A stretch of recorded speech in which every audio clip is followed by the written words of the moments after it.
Percaya tidak percaya, dari 10 lembaga survei yang menangkan Anies 0, ditulis dari berbagai sumber. Sebelum kita lanjut, jangan lupa subscribe dan nyalakan loncengnya agar Anda menjadi yang pertama mendapatkan informasi dari jurnal terupdate. Sejak tahun lalu hingga saat ini, 10 lembaga survei yang tergabung dalam kumpulan survei opini publik Indonesia atau Persepi menjaring opini publik mengenai elektabilitas bakal calon presiden atau capres untuk bertarung dalam pemilu presiden dan wakil presiden atau Pilpres 2024. Ke-10 lembaga survei tersebut adalah CSIS, Carta Politika, Indikator Politik Indonesia, Indobarometer, Lembaga Survei Indonesia, Politika Research and Consulting atau PRC, Polmark Indonesia, Poltreking, Populi Center, dan SMRC. Ada 3 nama kandidat yang disurvei, yakni Ganjar Pranowo, Prabowo Subianto, dan Anies Baswedan. Berdasarkan data yang dihimpun berita1.com, 7 lembaga menempatkan Ganjar Pranowo sebagai bakal capres dengan elektabilitas tertinggi, sedangkan 3 lembaga lainnya memosisikan Prabowo Subianto sebagai bakal capres dengan elektabilitas tertinggi.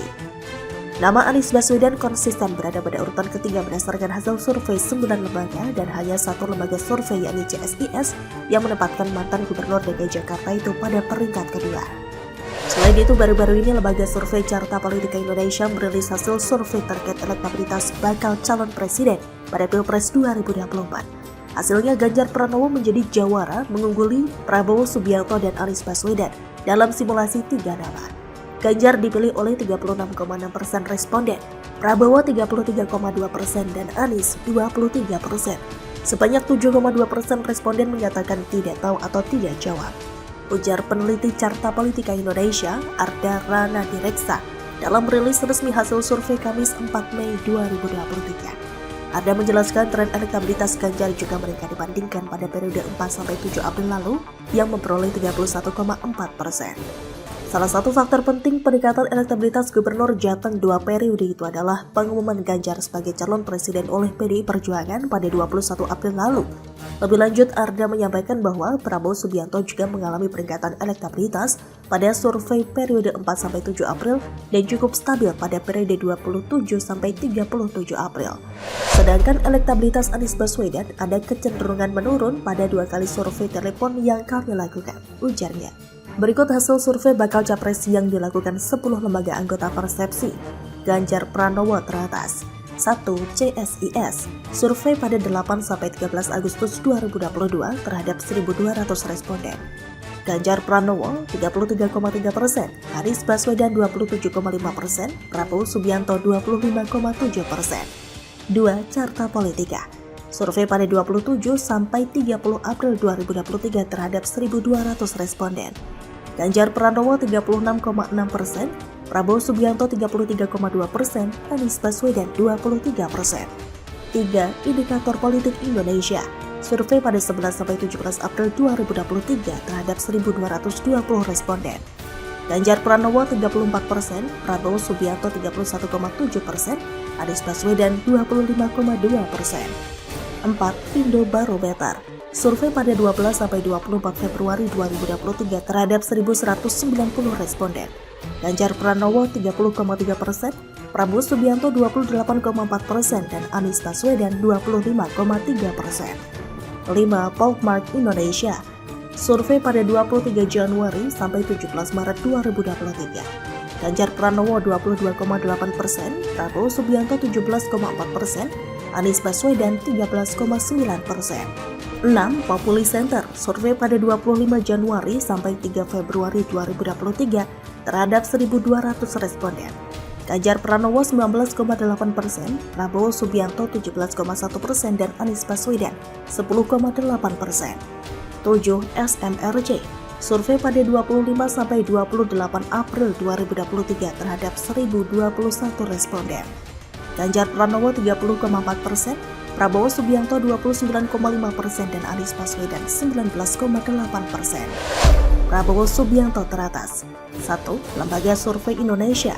Survei pada 12-17 April 2023 terhadap 1.220 responden. Prabowo Subianto 33,1%, Ganjar Pranowo 31,8%, Anies Baswedan 25,3%. 2. Poltreking. survei pada 9-15 April 2023 terhadap 1.220 responden. Prabowo Subianto 33%, Ganjar Pranowo 31,1%, Anies Baswedan 22,4%. 3. Politika Research and Consulting, survei pada 1-18 April 2023 terhadap 1.210 responden. Prabowo Subianto 35,6%, Ganjar Pranowo 29,4%, dan Anies Baswedan 25,2%. Bagaimana menurut Anda? Hebatnya pidato Anies, membuka borok sendiri tapi relawan bersorak, ditulis oleh Jaya Surbakti di siwar.com. Sebelum kita lanjut, jangan lupa subscribe dan nyalakan loncengnya agar Anda menjadi yang pertama mendapatkan informasi dari jurnal terupdate. Sengaja saya menonton pidato politik Anies dari stasiun televisi pendukungnya Metro TV. Saya sedang mencoba melihat dari sudut pandang orang-orang yang katanya sepenuh hati mendukung. Barangkali saja saya bisa paham mengapa mereka semua terus memaksakan diri untuk mendukung. Namun, yang saya lihat adalah keanehan. Jelas-jelas Anies berpidato itu hanya modal merangkai kata tanpa jiwa. Itu pun dengan contekan yang berkali-kali diliriknya ke bawah meja, bukan dari apa yang muncul di hatinya secara spontan, tapi pendukungnya bersorak. Jelas-jelas isi pidatonya hanya membuka boroknya sendiri, tapi hebatnya, kalau tidak bisa dibilang bodohnya, penontonnya bersorak gembira. Seolah-olah apa yang dikatakan Anies itu adalah tentang lawan politik mereka. Kata Anies, lihat rekam jejak, lalu relawan bersorak seolah rekam jejak lawan politik Anies adalah buruk. Padahal Anies mengatakan, di sana ada kebohongan, di sana ada ketidakmampuan, di sana ada ketakutan untuk tidak berkuasa. Siapa yang telah bohong, berjanji banyak hal ke orang-orang Jakarta, tapi tidak satupun yang ditepati, kecuali memberikan hibah besar-besaran kepada pihak-pihak yang tidak berkompeten. Siapa yang tidak mampu menyelesaikan persoalan dasar Jakarta, bahkan sampai batas akhir tugasnya. Siapa yang takut tidak berkuasa, padahal dia sudah purna tugas. Kenapa juga harus menjadi haus kekuasaan yang lebih tinggi, sedangkan pada level yang lebih rendah sebelumnya pun dia tidak mampu? Lalu saat acara selesai, saya kira akan ada respon yang gegap gempita dari relawan yang hadir. Tapi nyatanya, untuk berebut berjabat tangan pun tidak ada yang organik. Semua terlihat jelas hanya arahan dari orang-orang yang dekat bibir panggung. Pun saat semua relawan diajak beryel-yel yang sudah didesain sebelumnya. Saat Anies berkata seperti biasa membawa nama Tuhan, lalu relawan menyambut dengan semangat yang dipaksa.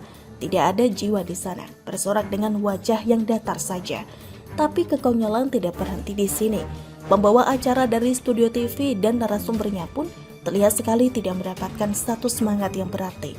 Tapi mereka berdua tetap memaksakan slogan bahwa Anies adalah petugas rakyat. Pidato yang disampaikannya hanya rakyat yang bisa, katanya. Padahal jelas itu contekan semata, rangkaian kata-kata yang tidak berjiwa. Bahkan kalau mau jujur, tidak ada getaran yang terasa bagi saya yang sengaja mendengar pidato ini dari stasiun TV markasnya sendiri. Dari semua ini saya tetap tidak bisa memahami kenapa orang-orang ini harus terus memaksakan mendukung Anies. Saya tidak mendapatkan satu ikatan batin di antara mereka.